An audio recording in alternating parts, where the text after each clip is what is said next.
Hello, fellow fantasy sports fans. Welcome to MFSN The Hub's Fantasy Baseball Strategy Show every Thursday at 4:30 p.m. Eastern, 1:30 p.m. Pacific.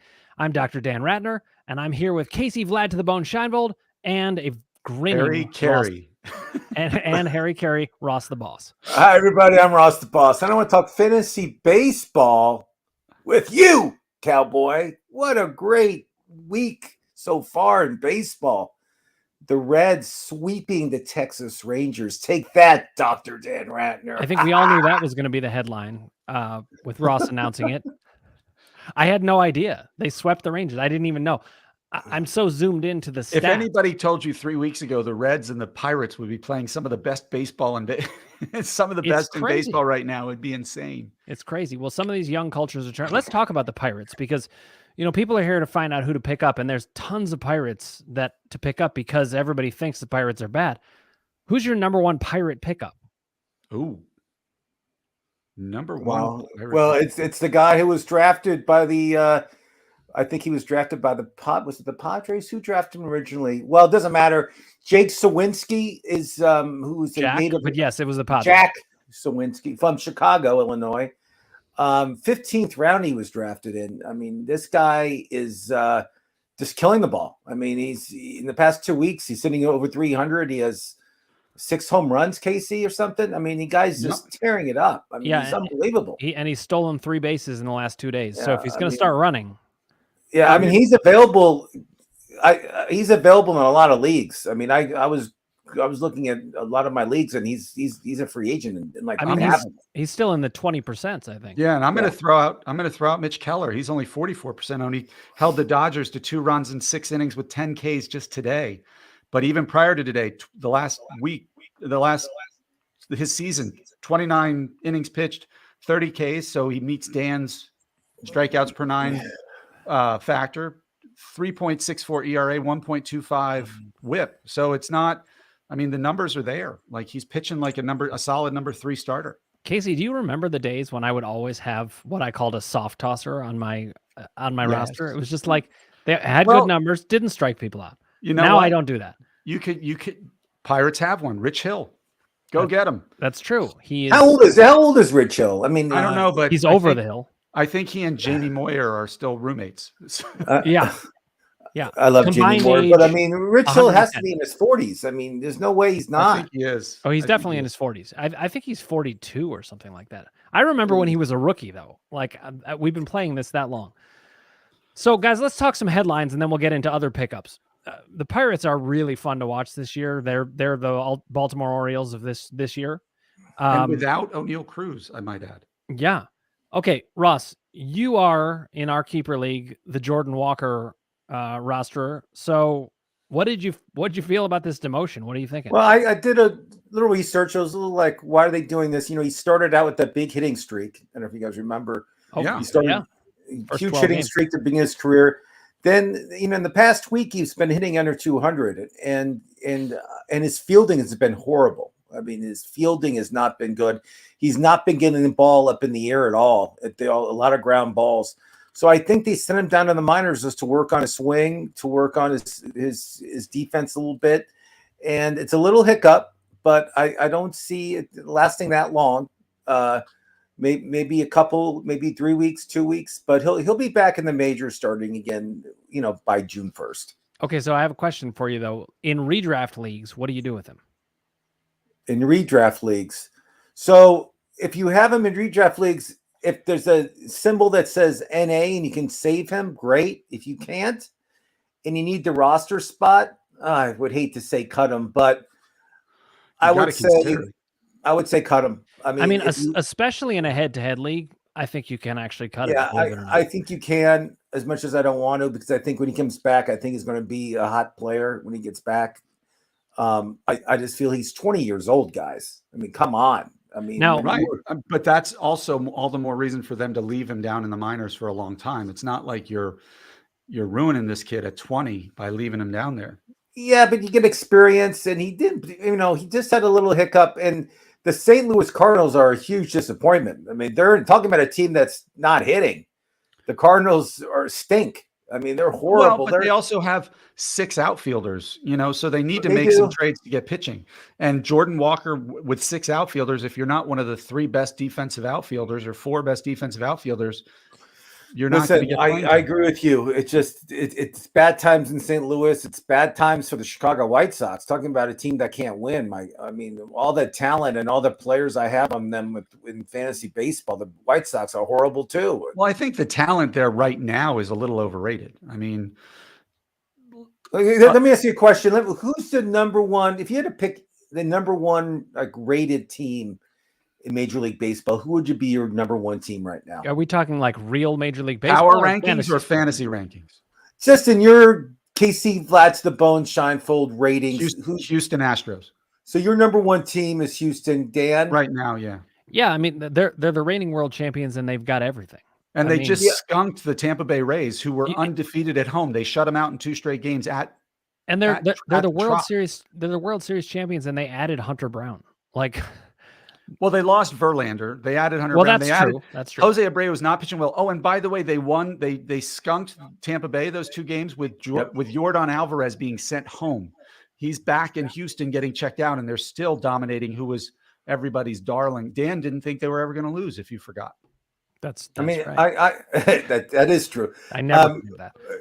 He made a big bet in Vegas, 161 and 0, whatever it is, 2-0.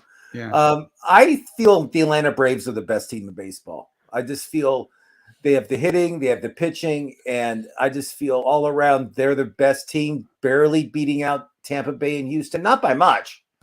But I just like what they're doing in Atlanta. I just think they're going to be a tough team to beat with the weapons they have. And Michael Harris isn't even playing right now. I can see them being the team to beat in the NL, but yeah. Although I think by the end of the season, San Diego is going to have something to say about that. But they should. Now that they have Tatis back, I think you're going to see that engine get revved a little bit. But yeah, Atlanta is awesome. They have, from a fantasy perspective, they have literally fantasy talent at every position, even catcher. Where what's his face? That's probably not a good way to say it to everybody. Run on and get Sean Murphy. Face. Sean Murphy is even one of might be the last 2 weeks. I think he's the top catcher in fantasy. He is. And you have I just feel Matt Olson, Ozzie Albies, Vaughn Grissom, Austin Riley. That whole infield is studly. I've been enjoying having Ozzie Albies, and he hasn't even stolen a base. Yeah, I mean, he's the cleanup hitter when there's a left-handed pitcher. I mean, that's how good and also I feel the Braves have the best starter in the league too. Strider or Max Fried. Strider. I mean, he's just tearing it up. I mean, his last start 11. I think Shohei Ohtani has something to say about that right now. He's pitching right now. What's he doing right now? He's pitching against a very tough team, Dan, the Oakland A's. Oh my God! I'll tell you right now. I feel he's going to have about 10 strikeouts, 11 strikeouts. And he has 3 in 2 innings so far. I feel he'll pitch 7 innings, give up maybe one or no he runs. He has a .65 ERA for.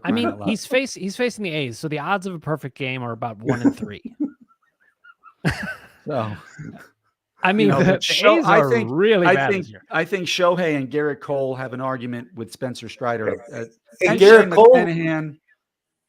And Garrett Cole goes tonight in Texas against Hemsley. There's a lot of good pitchers. I'm going to throw out another. Zach Gallen has been ridiculous. I pitched great last night. Yeah, he's been great. Oh my! Was that a win of a trade for you? Even with Pasquantino doing poorly.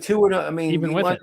Yeah, I mean, so there's definitely a lot of good young pitchers pitching, and Tony Gosselin's back for the Dodgers. He pitched 3 innings yesterday of shutout ball. I mean, there's a lot of good young pitchers out there. And we talk about Pirates, and he's my waiver pickup of the week, Vince Vasquez of the Pirates. That was a hard one. He's been 3-0 the past 3 starts, and he's 3-2 right now, and his ERA was under 3 the past 2 weeks. I mean, he's another reason the Pirates are winning. I mean, it's amazing how well the Pirates are gelling, and it's going to be May. It's going to be really heartbreaking when the Pittsburgh ownership, regardless of the fact that they're winning the division, still sells at the trade. I don't think it's KC. I don't think they're going to, because they just signed. What's his name? Brian Reynolds to an extension. Ryan Reynolds. I was saying it more as a joke, but they're notorious for They signed Brian Reynolds to the most money they ever signed a player before. But to me, that's really a significant. This is one of those things where off the field things do signal something. You know, the Pirates are turning. It's the same thing that happened with my Guardians when they signed Jose Ramirez. It was like, whoa, we're actually signing somebody. I mean, I still can't believe he signed that deal. But speaking of the Guardians and young pitching, Tanner Bybee. What do you guys think of him? I pounced on him before his start because he's got huge upside. Yeah. And he looked great. And he was already on the 40-man roster, so it was a good pickup because it was easy for them to bring him up. So I'm a fan. They have the Guardians have a lot of good young pitchers. Yeah, well, the funny thing is I was looking at Tanner Bybee and Logan Allen. They're both pitchers that I wanted to pick up, and I couldn't resist myself, and I picked them both up. Oh, you did? That's great. I picked up Bybee first, but I picked up Logan Allen the next day. I love it. I love when you pick up your Cleveland Guardians. I almost said Indians. I didn't do it. I love when you pick up your Cleveland players because by saying I almost did. Those are the only two Guardians players I actually have. Amazingly, I historically in our keeper league I like to have Cleveland players before they were the Guardians, but then when Lindor went to the Mets and he wasn't playing well, I traded him. I wish I hadn't. He looks great. You know, should have just held on to him. Okay, so. How much of a priority pickup would you say a guy like Tanner Bybee is? You know, because that's the thing. Everybody's looking at these waiver wire positions, and they got to figure out how to. I guess they have to weigh their roster and figure out how to. It's the answer to everything in mental health and probably in fantasy too. Is it depends on your roster structure, right? If you need pitching and you need upside because you have some safe numbers, but not the upside guys, I think he's a priority ad. On the wire, you're not going to get somebody necessarily who's going to be a strikeout per 9 pitcher who can give you good peripherals. Bybee has that ceiling, but he also has the potential of busting, right? But making that, I think it's a priority ad in April because if it doesn't work, you have in a rotisserie, you have 4 or 5 months to make up for the 1 or 2 bad starts he gives you. See, that's the thing. I look at the roster spots as their tryouts. Go ahead, you try. I was going to bring Bybee in if he didn't pitch well for the first. You know, get rid of him. You can just move on to somebody else. But I think you look for somebody who has big upside, and as soon as you find one of those guys, you keep him. Like Jack Sawinski, I think I don't know, but it looks like I'm probably going to keep him for the rest of the year because. If he keeps playing like this, I'm definitely not cutting him. Right. And you start to fill out your roster that way. So I figured with Tanner Bybee, that's a good kind of pickup. Go ahead and pick him up. I didn't even pitch him. I just had him on my bench to see how he would do. And the ironic thing is if I had pitched him, he pitched a great game, and yet he would have allowed the only runs my whole team let off the entire time in 16 innings pitched. But he pitched great. And Logan Allen, meanwhile, he pitched well in that first game. Nobody in our league scooped him up, and I think it's because he doesn't have the upside, but he does have the solidity. Here's the thing. You can also pick up guys, if they're the best value on the wire and they're not a good fit, use the trade setup for that. Go ahead and pick up a great waiver wire pickup pitcher and deal somebody. I'm trying to deal a pitcher now that I have these guys. Hopefully that'll work. So, one other headline to mention, Robbie Ray. What happened? Yeah. He's done for the year. Flexor tendon in his pitching elbow. Yep. And flexor tendon, he's done for the year. He's one of my guys that I liked in the draft just because he was going 7th, 8th round. The Cy Young winner for the 200 Mariners. Strikeouts from there. Yeah. Yeah. And remember, he's a Cy Young winner. And everybody forgets that he won the Cy Young. Yeah, but he had one really good year. Like I don't see him that's as that's the funny thing. I don't forget it because it was so surprising. It was, and he's an inning burner. He pitches a lot. He's an innings eater, but he was a whip killer for years, and so I worry about that. But you're right, at the value where you could get him in the draft, 200 strikeouts and on a good team, so there's the potential for a lot of wins too. It was somebody drafted him with high hopes that they got a sleeper late, and now they're hoping that Tanner Bybee is on the waiver wire. Max Scherzer's suspended for 10 games. I mean, look at that. That hurts whoever has him. Verlander. I don't know who drafted him in our league, but I don't know. I don't know when Verlander's coming back. I was trying to find that out. I won't believe he's back until like 4 months after he's been pitching. Casey, I think your Philadelphia outfielder will be back in the next. I think he'll be back in 2 weeks. He's going to come back as a DH, but they're saying he might play some first base once they get him. That only helps you in the value. Well, I'm hoping he also gets outfield time this season, because if he does really good at first base and stays there all year because Hoskins is out, he won't have outfield eligibility going into the next year. I think in a Yahoo league where you only need 5 games, I think you're safe. But in leagues where you need more, it actually is a real danger. He could end up being like a because utility outfield, player. Believe it or not, is not as deep as first base.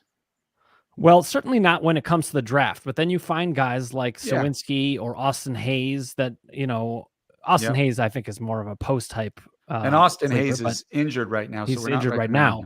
Day to he has been day. performing. Yeah. He's day to day. He'll be back. All right. So the whole Baltimore team I like. I love the O's this year. Well, look, what did they do? They brought in a bunch of Houston Astros administrators and a coach, and suddenly they're doing what Houston did 7 years ago. They tanked for a couple of years to build up their farm system, and now they're suddenly this burgeoning banging on stud. Trash cans. Yeah, it's great. And Camden Yards, when the Orioles are good, is one of the greatest parks to be in. I've never been there, Casey. I always wanted to go. It's my single favorite park. It's wow. The brick. I mean, just the way it's constructed, where it is in the city, like it feels smaller than it is. So the energy in there is great.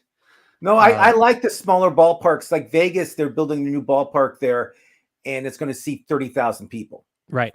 And I think that's great, because I hate going to games and it's like 50. Like Dodger Stadium, you go to Dodger Stadium, I think it's 51,000 or 56,000 as a sellout, and it's just like. So it's just too many people. Too big. So Miami, Tampa Bay, and Cincinnati need to rebuild like 300 seat stadiums, and it'll look packed. Exactly. Cincinnati. If you're building a stadium for the A's, you should build it as like a 5,000 to 6,000. Well, stadium. Behind my house is a little infield, like a little league park with bleachers on the sides. They could certainly play there. Well, yeah, I mean the A's are going to average probably 7,000 a game now because they're moving and they're horrible. I mean, how many people want to go to A's games now? Think about Depends who they're playing. I guess they'll get the out of town people. Yeah, you're right. Because when Shohei Ohtani is pitching, A's fans will even be there. You can go to Reds games. I'm a non-fan of either of those teams, but I'm going to go and see Shohei pitch if he's there. And isn't the new schedule, the Yankees will be playing in Oakland, right? It's a balanced schedule. So everybody plays in every park every year, I think. Yeah, you're right. So, you'll get a lot of there'll be a lot more fans of the Yankees than the A's when they play each other. You're 100% right. It's 100%. All right, guys, let's jump in with other waiver wire pick. We've talked about some of the exclusive pickups that we think are great, but who are some guys that you think we've got to pick up? We got a comment here as well that may relate to this. So let's check it out. Andrew Henderson says, imagine Ruiz running the bases at that little league field. Esteury Ruiz stole 4 bases either yesterday or the day before. Yeah. That would be funny. He could actually probably get to third before the pitch made it home.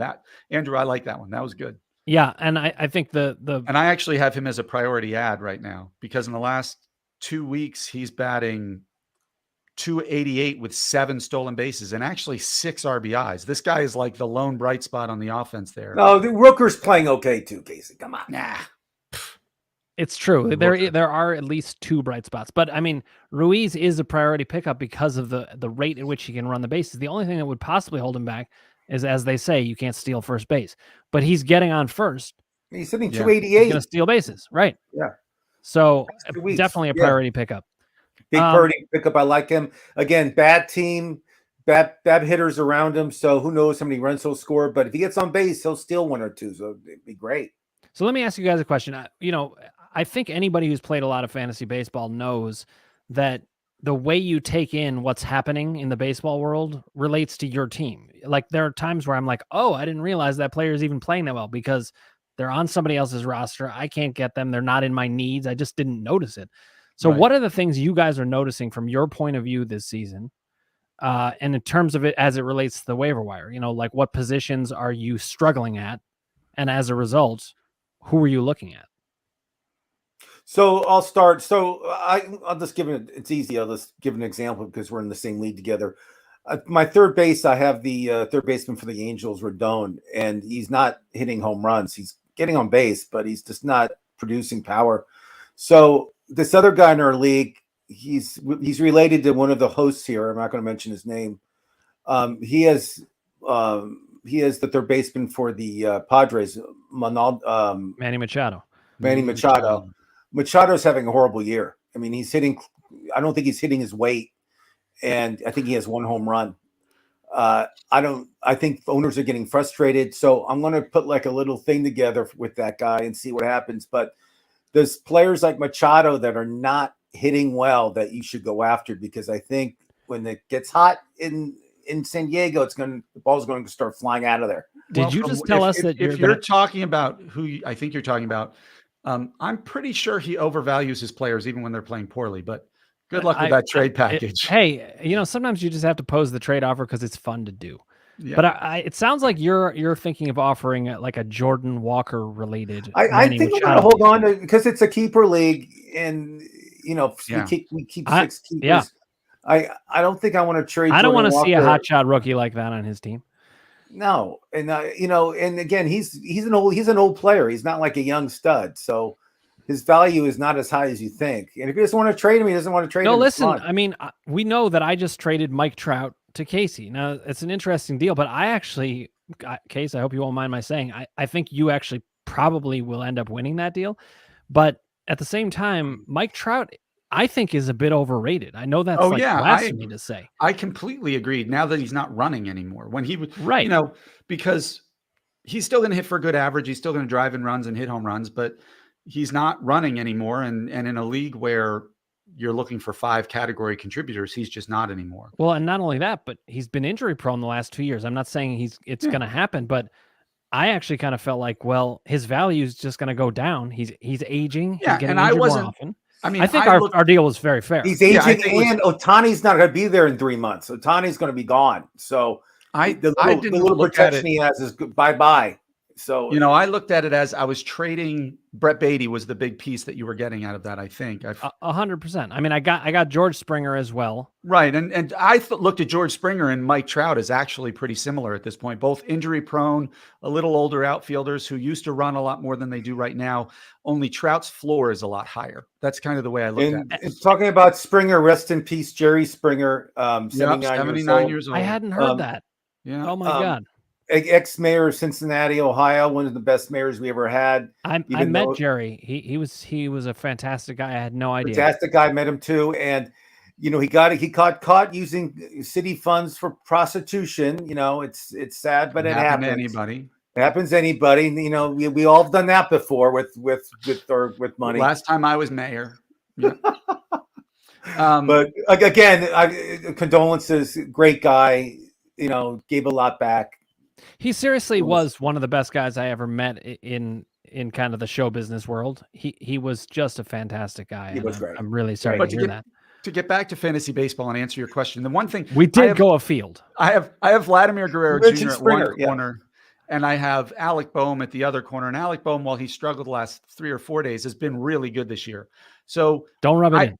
I haven't been scouring the waiver wire for first baseman and third baseman. I didn't realize how many corner infielders are playing pretty well and that you can get on the waiver wire to help you there. Like you're talking about players like Cabrian Hayes, JD Davis, Pavin Smith is doing well right now. So there are people on the waiver wire, Jake Berger, Mr. Home Run, at first and third base. And I just didn't realize that. So those are the things I have to remember to look even for the players where I'm not. That's the thing. It's a great point. And I think we should really drive that home. You can get really stuck with blinders on about what's going on for your team. And you can just completely lose sight. And then suddenly you see somebody scooped somebody up and they're like, why didn't I see that? And it's because you weren't paying attention to that position. So, I mean, I've been all over third base the whole time because coming out of the draft, I didn't have anybody that good. So I've just been looking and looking and looking. Even a guy like Brandon Drury, who's the guy I drafted to start, he started off slow. He looked like he was in a platoon. He wasn't playing that well. He didn't have a long history of doing that well. So I cut him. And he's still available. He's at 56% rostered. I probably would still leave him on the wire, but I'm watching him because if he starts hitting really well, maybe he's going to be better than my starting third baseman right now is Brian Anderson. Pretty similar player, actually, although he has outfield eligibility. Drury has first base and second base as well. So it depends on what you need, but it's not like I love those pickups, but it's a lot deeper than you might think. And as we get later in the season, this becomes more relevant. But another thing that's important to look at is, depending on where you are in the standings and what you're fighting for, look at what the other guys you're fighting against closest to you need and pick up those players before they can. Like it's for sure. It's the gamesmanship that you can do. If you know, like if Dan and I are within a half point of each other in the batting categories, and I know his third baseman is terrible, and I see JD Davis crushing it on the waiver wire, maybe I'll go and pick him up and drop some underperforming outfielder because I know he doesn't need an outfielder, and it prevents him from improving his team. Those are kind of the things that become more relevant in August than in April, but still exactly. Because then you know where especially in rotisserie, you know where you stand. But I also think certainly in head to head, it's really, what have you done for me lately? You got to fill out your roster spot with guys who are really hot. But in rotisserie too, I mean, there are plenty of guys that I'm benching right now because they're just not performing as well. Like, am I going to play Seiya Suzuki over Jack Sawinski? Not right now. No. Suzuki is struggling. You got to know, and you have to have the depth to do it. I think one of the reasons that I've struggled in some of the years I've struggled is I kept my roster, especially hitters, too thin.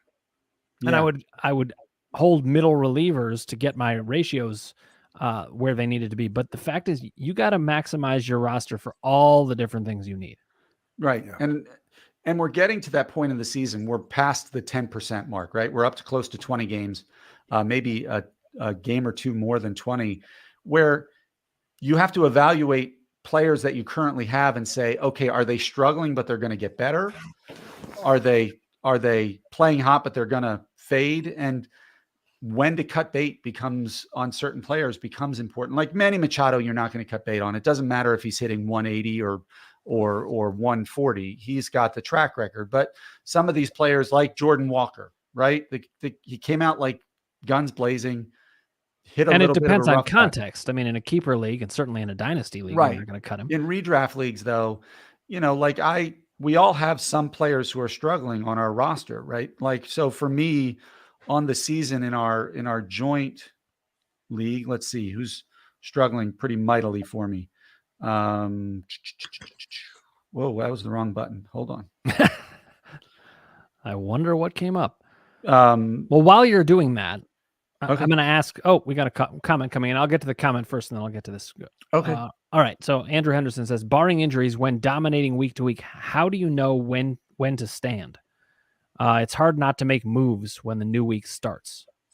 I agree. When in head to head, when you get to a new week, and let's say you have limited number of moves you can make, you may have been. If it happens, I mean, if you guys are anything like me, you'll run out of moves. I was going to say, Andrew, I want to explain something when it comes to Dr. Dan. The man has never stood ever. He could be winning by 45 points in a rotisserie league and still lead the league in moves from that point forward. I will lead the league in moves, but I have learned there are times where you really need to stand. I mean, the grass always looks greener, right, guys? I mean, we look at the waiver wire. We see these players that had a big night on Sports Center and they're available in our league, and we want to pick them up. Yes, maybe sometimes it's a great idea, but long term, usually it's not a good idea. A guy has 1 or 2 days in the sun, great, but go with the guys that you drafted, that you have stock in, that you feel are going to be great. Don't worry about 1 or 2 flash of the pan type stuff. I totally agree with that. I would add, though, that especially early in the season, you're building that roster out. If you find a guy who's performing, and let's say you have a lesser guy who's more replaceable, you can try him out there. And if he solidifies that spot, it's true. Then you stay. So, yeah, and look, if I can add, if it's a head-to-head league, I'd like to look at both the past 14 days performance and the past 7 days performance and see if there's consistency between them, because you might see somebody is the 30th ranked player over the last 14 days, but if you go to the last 7 and suddenly they're the 212th in the last 7, but they just had a great, week before, you want to see consistency. You want to see those things. And, if you have, that's why you build a bench, right? I don't know if it's a weekly league. Obviously a weekly league and a day-to-day league is very different when it comes to head-to-head. I played in a weekly head-to-head league. You mean where you change who you're starting week every day versus Yeah. the start of the week. So you look at 2-start pitchers versus 1-start pitchers. I hated the set and forget Oh, I hate that. Monday or Sunday weekly league. I'm a tinkerer. I can't. Right. But you never stand completely still, right? Unless your team is so stacked that you're playing against like it's an 8-team league and 7 of the other guys have never played fantasy baseball before. There's always going to be some variability or gaps in your roster, right? There's always going to be some guys who are performing well, but aren't those top 100 kind of studs that you never take out of your lineup. And so those are the ones I look, because regardless of whether or not he's struggling, if you have Ronald Acuna, if you have Trey Turner, if you have, one of those guys, you're going to put him in every night because you don't want him on your bench the night they break out of your slump, right? But if you have Jack Sawinski, right, who's playing awesome right now, but you start to notice for 3 or 4 games, he's been 1 for 4, 1 for 5, 0 for 4, something like that, then you have to tinker, right? Then you have to look. So, I'm going to say a Yogi Berraism. Even if you are standing still, you better be moving, because what I mean by one up. I did make it up. It's not an actual Yogi Berra. I made it up. It's a Danism. Yeah. But the thing is, what I mean by that is you just have to stay on your toes paying attention. So even if you don't make a pickup, you can still every day I'm paying attention to what's happening in this league, because you will lose otherwise. You have to stand up. If you don't make 2 or 3 pickups a week, you're going to lose your league. Well, and to piggyback with what Dan said, and to go back what I said earlier, in head-to-head leagues, it's different. I said earlier, in about August, you start taking away players that your opponents could benefit from. In a head-to-head league, if I'm going against Dan in a head-to-head league and I see that his steals are nil and mine are pretty good, and Esteury Ruiz is out on the waiver wire, you're darn sure I'm picking up Ruiz before Dan can. Even if I don't play him, I put him on my bench because that's 5 to 10 steals that Dan can't get. Well, right? Yeah, I mean, head to head, especially when you're getting close to the playoffs, it's like the NBA playoffs. You learn who you're playing. Game plan against your opponent. You have to, because you got to get through that or you're done. Because if Dan has, or Ross, let's say I'm playing Ross and he has Spencer Strider on a 2-start week and he has Garrett Cole starting and he has, I don't know, name another strikeout machine, and I don't have bad pitching, but I don't have strikeout machines, I'm not going to look to try to get more strikeouts. That won't help me. I'm going to look at his roster, see what I can, where it's close enough that the right pickup makes the big difference, right? And do that, right? Now, So it's different in head to head. Yeah. Okay. So Andrew says, yes, I have 4 per week, and I modify my watch list constantly.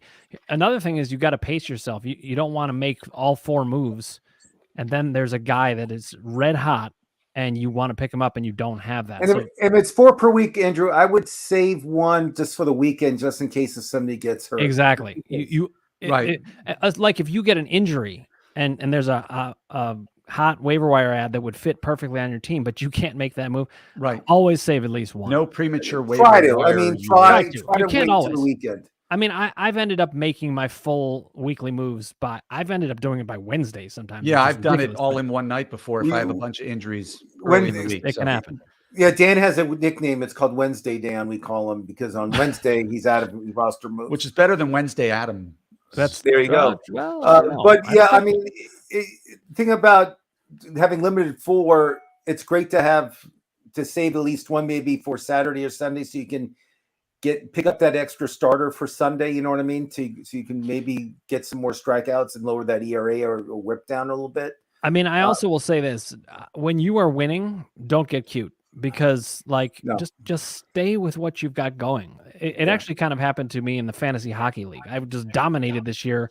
Then I started trying to make little moves. If I had just stuck with the team I had, I probably would have ended up winning. So don't tinker too much, but be on your toes and prioritize which roster spots you're going to use for what. And I would say, if you're giving somebody a tryout, make sure they have big upside. There's no reason to give somebody a tryout who doesn't have big upside. Guys, let's jump in with a couple of other waiver pickups that people need to prioritize. I'm wondering what you guys think about Brandon Pfaadt. Hopefully, I'm saying that Arizona right. Diamondbacks. On the Diamondbacks, because he did pitch recently, so there was consideration he might pitch this weekend. He just pitched, so he's not going to pitch this weekend. But it does look like a call up is imminent. Oh yeah, and if you watched the preseason, he might have been he might have been their actual best starter in the preseason, and everybody thought he was going to make the roster opening day, and he didn't. So yeah, he's got to be a priority ad, especially if you need pitching. I don't think I would start him the first game up or second game up, but but speaking of what I was saying, finding a roster spot for these guys, it's easy to do, because up to this point, everybody has to fill 3 or 4 reliever spots, right? And even if you thought they were all going to be closers, by now one of them is not closing, and you realize that. So there's always a roster spot that you can find on your pitching bench, I think. Like for a while, I had Jose Alvarado, Craig Kimbrell, and Sir Anthony Dominguez on my roster because I didn't know who was going to be the closer. Obviously, over time. But now I can get rid of Dominguez because I know it's Alvarado and Kimbrell both times. So that's an easy roster spot to use. So that's just a way to look at it. Fat also, he pitches in a minor league that is just known for hitters. So I think sometimes people they discount how well he does in terms of his ERA, but his ERA has actually been pretty solid for that league. Yes. And his control looks really good.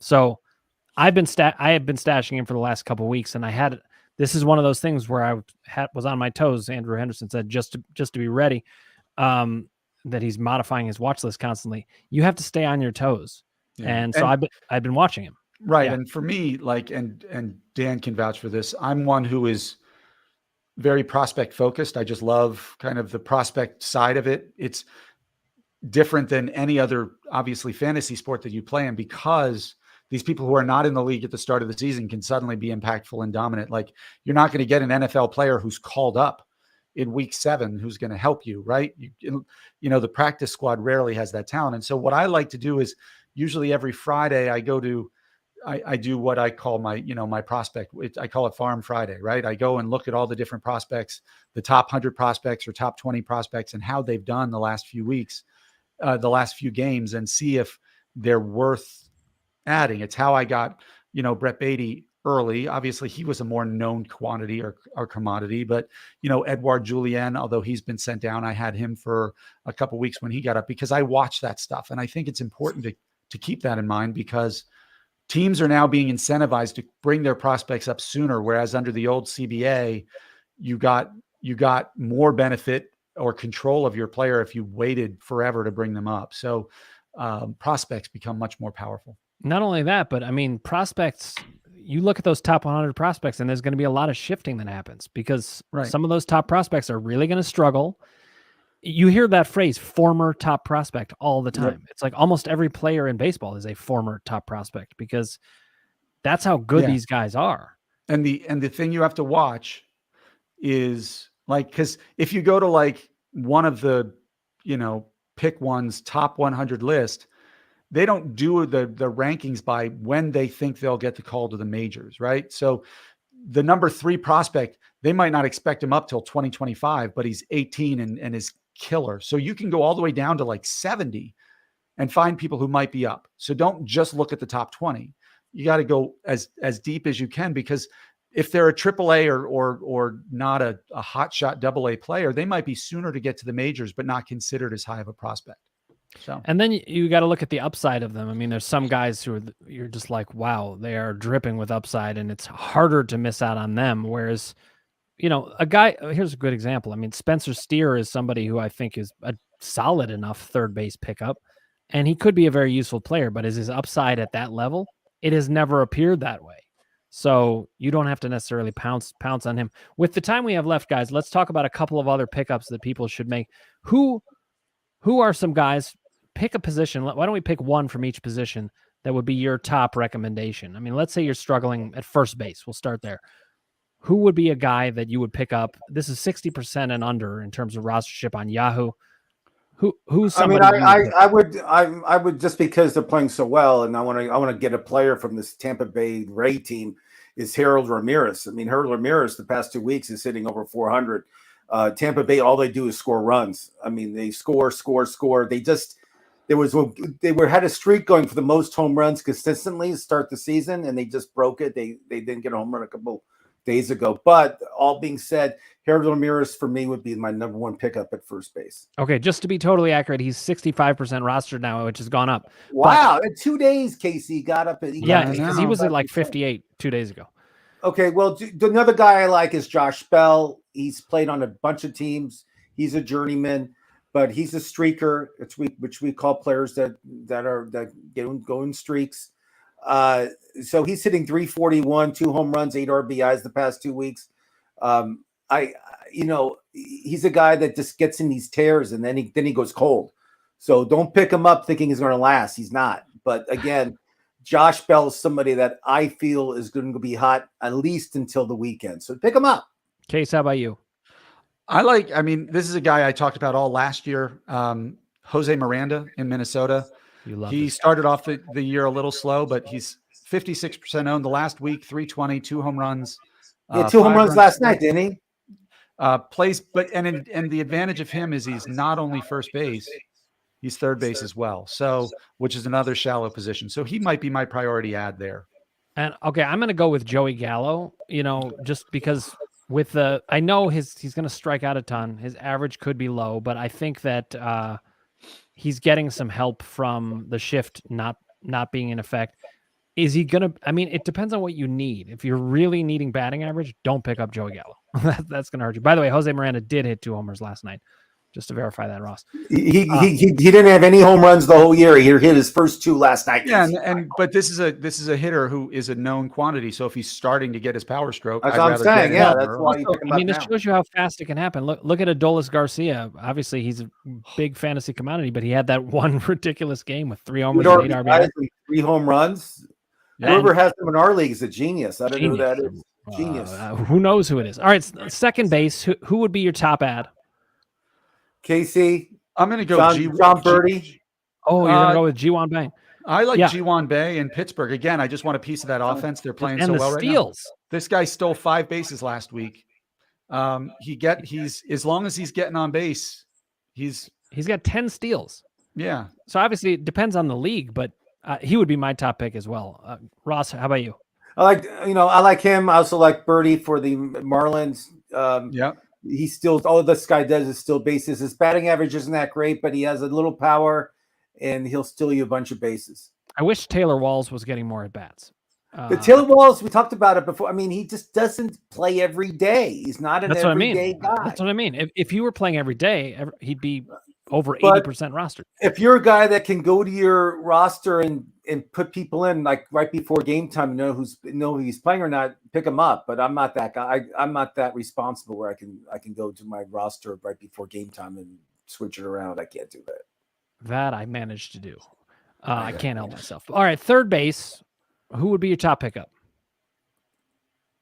Josh. Third base. Josh Jung. Josh Jung of the Rangers. I think this guy's going to cool down every week. He's 62%, but it's close enough. It's up to say another guy that went over 60%. Unbelievable. Ross, they're finally listening to you. How about T. Brian Hayes for the I love Pirates? Him too. Yeah. What is his rostership? Is he that low? Is he 80%? Brian Hayes is right at 60%. Wow. That's crazy. Well, those are my 2 pickups. Well, what about Brandon Drury? You talked about him a few minutes earlier. 346. I think if you're desperate, 9 RBIs in the last week. If you're desperate, he's hitting well. He's hitting well. He's playing every day. I think I was worried about his playing every day, platooning with other players. But I like him. I liked him when he was a Red. I liked him when he was a Padre. I like him with an Angel. So yeah, I love this is the kind of thing that, like we were talking about with Andrew, that gets me thinking: do I need to prioritize picking him up over somebody else? Depends on your roster, but he could be somebody to look at. All right, shortstop. I have Tim Anderson still on the IL. I've been kind of getting my way through getting him back. But who would you pick up at shortstop if you needed somebody? Well, if you need somebody in the short term, Mauricio Dubon of Houston, he qualifies at second, short, and third. He's been an on-base machine, and he's in Jose Altuve's place, so he's the top of that order, and that's an offense that you really want to be in the top of that order for. So he can score you a lot of runs. He can steal some bases. He hasn't hit for pop, but he would probably be my priority ad if you're looking at the short term. Ross, how about you? I agree with Casey. There's really, I mean, so shallow right now, under 60%. There's a lot of guys that play utility spots, but I agree with Casey. There's really nobody else out there that I'm like going to pick up at the shortstop position. Yeah, I mean, if I were desperate, maybe I would look at Geraldo Perdomo or maybe another guy that doesn't play every day. Maybe Paul DeJong, but yes, it's hard. DeJong breaks your heart though too much. I mean, he'll have like 1 week where he hits like 5 home runs and then go 0 for 37 with like 28. Well, also, I'm just not clear on what the playing time is on the Cardinals. So outfield, let's just pick a guy each one of us. Okay, my guy this week in my short was the guy I'm going to name is Jarren Duran. 23% owned the last week, 10 for 24, so a 417 average. A home run, a stolen base, 6 runs scored, and 8 RBIs. Boston is playing much better baseball right now, and Jarren Duran's a big part of that. And he's been awesome. And I think this is part of the lesson of, generally speaking, especially in redraft leagues, don't bother that much with rookies, but second-year guys who have that kind of or guys high pedigree, right? Who've fallen out of love because they're post-hype. Right, post-hype guys in their second and third years, you can find a lot of value. I was following Duran a lot last year. Didn't do anything, and I completely forgot about him, and here he pops up doing great. Ross, how about you? He's in Oakland A, 6 home runs the past 2 weeks, hitting over 300. Brent Rooker. It's not Hooker, it's Rooker, so don't call him a hooker. I know he's an A. I know they're a bad team. I know everybody laughs at them. I know they're moving to Vegas, but it doesn't matter. This guy plays every day, and he could be a streaker. I don't really know much about him. All you see is numbers in front of his name, and I like what I see. So, and he's under 60%. Listen, on bad teams, you're going to find some good hitters. What you might not be able to find is good pitchers. Their pitchers right now, you can't even consider putting. I suppose there's the one young guy who Sears and Roebuck. Do you like him? He's pitching today for the A's. I don't like any A's pitcher. Sears Roebuck, we call him. So, outfield is definitely thin. I've just been watching Eddie Rosario because he's not a guy that I'd pick up for upside, but he's had a track record of doing well in the league, and he just had all those issues with his eyes that hopefully have gotten fixed. So he's somebody you could pick up, but outfield's much thinner than you'd think. It really is. I mean, the only one we talked about him earlier. He was your pickup this week. Is Jack Sawinski. I mean, yeah. Oh yeah. You got it. What's he up to now? He would be my top pickup at the outfield right now. What's his ownership up to? I'm just curious. It's still 28, not high. 28%. It's in the 20s somewhere. All right, for pitchers, I like Tanner Bybee and Logan Allen, but if I had to recommend somebody else, you're a homer. You're naming Cleveland Guardians. I'm not. Listen, I don't. I want to win. You can't be a homer. Okay, so all of a sudden you mentioned Logan. You mentioned 2 Guardians first. I'll mention another guy, Mackenzie Gore. We've talked about him before. 40% rostered. He has huge pedigree in the past. I know he's not necessarily going to get a lot of wins in Washington, but if you pitch well enough, you're going to get wins. Andrew Henderson says Kirby made me proud today. I feel bad for Kirby. His team didn't produce. He pitched a cold game, lost 1-0.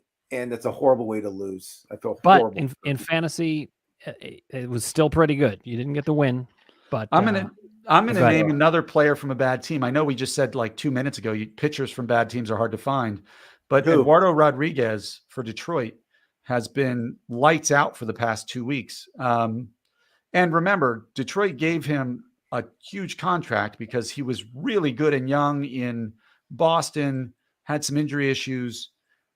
I mean, maybe he's figuring it out. He's striking out over a batter per inning the last 2 weeks and has a 0 ERA. So you can do a lot worse if you're looking for somebody. All right. Somebody else I like, warning, Dr. Dan Ratner, warning, Dr. Dan Ratner. Are you about to talk about DeAndre Swift? Okay, go ahead. I'm doing Lost in Space for you. Warning, Dr. Dan Ratner. Warning, danger, Will Robinson. Danger. Eric Lauer of the Milwaukee Brewers. Oh. I know he has a bad taste in your mouth. I know the history. Trust me. I know it. It's not that bad. I didn't invest so heavily. The past 2 weeks, Dr. Dan Ratner, 2-0, 1.98 ERA. He's pitching really well in Milwaukee, and all Milwaukee does is win. That's all they do is win games. All right, we're going to finish up here. Relief pitchers. Anybody to mention? Now, people are usually all over the closer market. I see Kyle Finnegan, though, is only 35% roster. Carlos Estevez for the Angels is the only guy that I would pick up that's under 60%. He's going to be their number one save guy. I think he had 3 saves in the past 2 weeks. Yeah, his ERA was under 2. And Jose Quijada has been struggling. So Estevez, no relation to Emilio or Charlie Sheen or Martin Sheen. Yeah, no relation. But he is pitching really well. And the Angels, as much as I make fun of them, I feel they're going to win 80 games this year. That's what I feel. They'll be like a 80 team win. Maybe they'll be over 500. But Carlos will get the saves. He'll get the saves. They'll be in close games. I have 2 guys to mention. I don't like, if you can tell me that there's an established closer in Washington, I'll accept it, but I couldn't tell you that. Mason Thompson has gotten a save in the past week. Has been pitching well, 5 innings, 8 Ks, a 0.56 ERA. 0.56 WHIP. So he's somebody you could pick up who's going to get some save opportunities. Like you're not going to get a lights out closer. The guy I'm more excited about, even though he doesn't have the closer position, is Brian Abreu in Houston. The guy's got electric stuff, like crazy stuff. He got 2 saves last week because Ryan Presley was unavailable. Well, that's the thing. They win so much that we all know how fickle the closer role is. If anything should happen to Presley, he begins to struggle or he gets hurt. Abreu could suddenly become a top 6 or 7 closer just because of an injury. 100%. Okay, listen, I wanna what's say, up, Ted? So shout out to Uncle Ted. Shout out to Uncle Ted, and also with the closer role. Just remember, guys, this is the one position where I look at every night. I mean, it's very important. Oh, you have to look at this one every night. I mean, you have to look at the closer role every night because you don't know what's going on. And I can name 10 teams that have no idea who's going to be their closer in the 9th inning. No idea. No, listen, I'm in the Eastern time zone, and I will end up staying up till 1 a.m. to check to make sure, did I miss anything in the closer role? Uncle Ted points out Shelby Miller got the last save for the Dodgers. And by the way, Uncle Ted, big shout out to you because Jack Sawinski got a lot of talk on this cast, and you're the one who first mentioned him.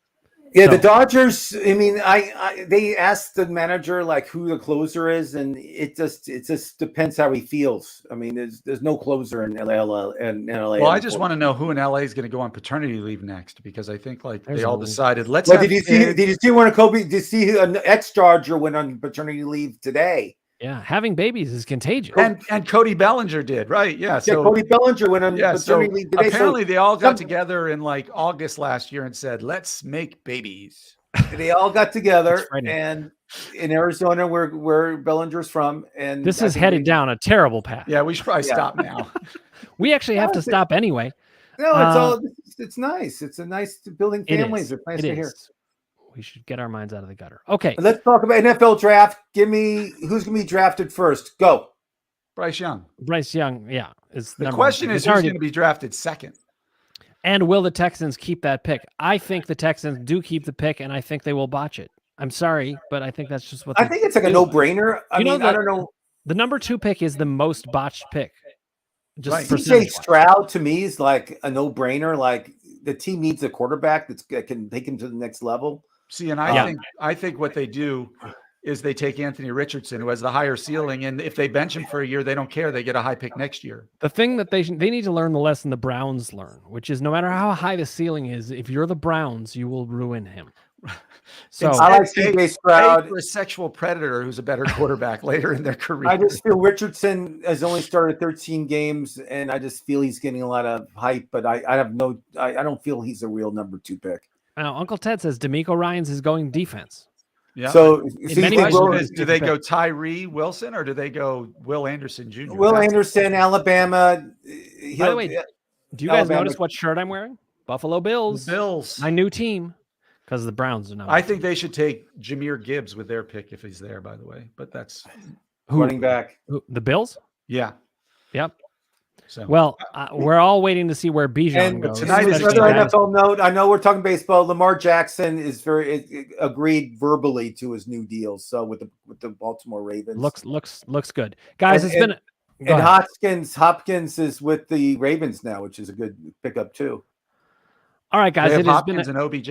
Nice. It has been a pleasure. I want to keep going with this, I but know. we're No, going to we be back won't. here. We're going to be back here same time next week. That's Thursdays, 4:30 p.m. Eastern, 1:30 p.m. Pacific. Casey and Ross have a show on Tuesdays. That's at 1 p.m. Pacific, 4 p.m. Eastern. I switched the times there.